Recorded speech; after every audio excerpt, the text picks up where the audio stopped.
외신 소식과 리뷰를 전해드리는 BK뉴스입니다. BK뉴스는 이전에 중국이 일본을 어떻게 바라보고 있는지에 대한 외신 보도를 전해드린 적이 있습니다.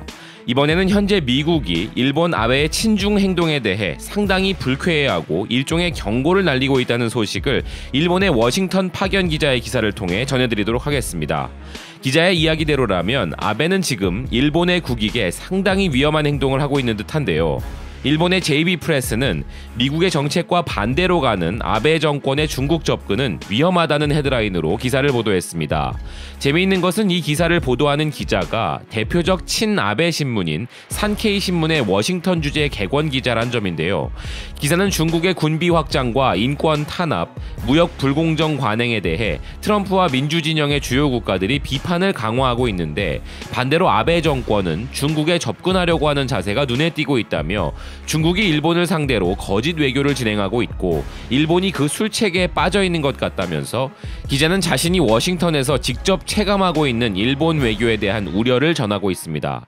그리고 워싱턴에서 아베의 중국에 대한 최근 행동은 정말 기이하게 비춰지고 있다며 일본 외교의 위기라고 느껴질 정도라고 전하는데요. 미국은 중국의 무법적 대외 공세를 비판하는 동시에 대중교류의 모든 면을 축소하고 있는데 아베는 도리어 국회에서 중국과의 교류를 확대하겠다고 강조하고 있고 내년 중국의 시진핑을 맞아 일중 신시대를 개척합시다라는 선언을 하고 있다면서 미국과 일본의 중국에 대한 외교 자체가 완전히 다른 점을 설명하고 있습니다. 기사는 이런 아베의 중국 유화적 말과 행동은 무리가 있다면서 일본과 중국 사이의 실제 움직임만 봐도 일본이 중국에 이렇게까지 친절한 태도를 보이는 것에 대한 근거가 아무것도 없다고 이야기합니다. 기자는 이런 아베의 행동은 지난해 10월에 오랜만에 중국 방문을 마친 뒤부터 여러 번 이어지고 있지만 중국은 센카쿠 열도의 일본 영해에 무장함정으로 항시적으로 침입하고 있고 섬에 대한 무력 탈취의 자세마저 보이고 있으며 미일 동맹에 반대하고 미국과의 안보 협력을 억제하려고 하고 있고 일본에 대한 군사적 위협을 하고 있는 것도 분명한데 그런 중국과의 관계가 어째서 정상인가 하며 아베에게 반론을 펼치고 있습니다.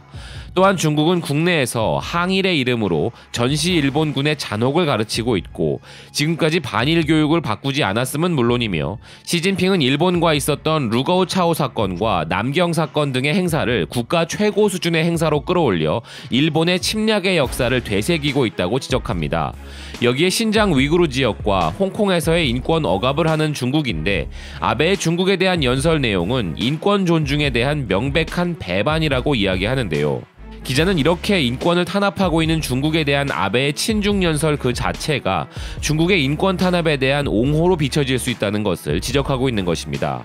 이어서 기사는 시진핑이 일본에 미소를 보이기 시작했으며 중국 국내에서는 반일로 비치는 행동을 표면적으로는 억제하고 있지만 일본을 적대시하는 정책의 근간은 아무것도 바꾸지 않았으며 미국과 일본 간의 이반을 노리고 있는 전략인데 그런 중국과의 관계가 어째서 정상인가 하며 다시 한번 의문을 제시합니다. 현재 트럼프 정권은 중국을 미국 주도의 기존 국제 질서를 깨려고 하는 위험한 도전자이며 이제 중국과는 협력에서 경쟁이라고 언급했고 중국의 1대1로 역시 시진핑의 패권적 야망이라 판단하여 무너뜨리려고 하고 있으며 10월 들어서는 위구르족 탄압에 관련된 시진핑 주변의 고위급 정부 관료에게까지 미국 방문을 금지하는 조치를 발표하고 있는 상황인데 그런 와중에도 아베는 중국과의 교류 확대를 반복하여 말하고 미국과는 반대로 중국과 경쟁에서 협력으로 등의 표현을 쓰고 있으며 여기에 중국의 1대1로 구상에 대한 간접적인 협력은 트럼프 정권과 반대로 가는 것이라고 지적하고 있습니다. 그러면서 기사는 실제 미국 측의 경고도 있음을 이야기하고 있는데요.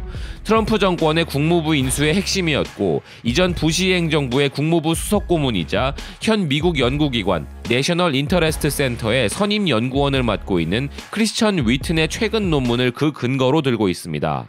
논문 중에서 위튼은 미국이 중국의 무법 팽창을 억제하고자 하는 대결 자세를 강화했을 때 일본이 중국에 유화적인 접근을 하는 것은 미일 동맹이나 트럼프 정권에 큰 해를 끼친다고 말했고 위튼은 심지어 일본이 현재 이대로라면 아베는 트럼프의 친구가 아니게 되고 미국이 일본산 자동차에 대한 관세를 인상할 것이라는 최악의 시나리오도 제시했다며 기사를 마무리하고 있습니다. 기사의 마지막 부분 일본산 자동차의 관세 철폐는 아베가 아주 간절히 바랐던 것인데요. 그런데 이런 아베의 행동으로 철폐는커녕 인상으로 이어진다면 한국 자동차들의 북미 판매와 영향력이 크게 강화될 수 있기 때문에 한국에게는 아주 직접적인 큰 이득이 될 것입니다.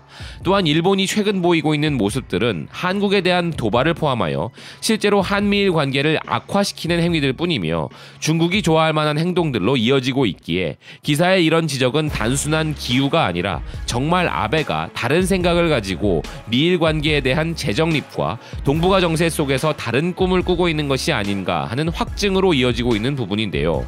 아무쪼록 아베가 이런 기자의 현명한 충고를 철저히 무시하여 시진핑을 사랑하는 친중 전략으로 시진핑에게는 버림받고 트럼프에게는 분노를 사는 모습을 볼 수 있길 바란다는 의견입니다. 지금까지 BK 뉴스였습니다. 시청해주셔서 감사드립니다.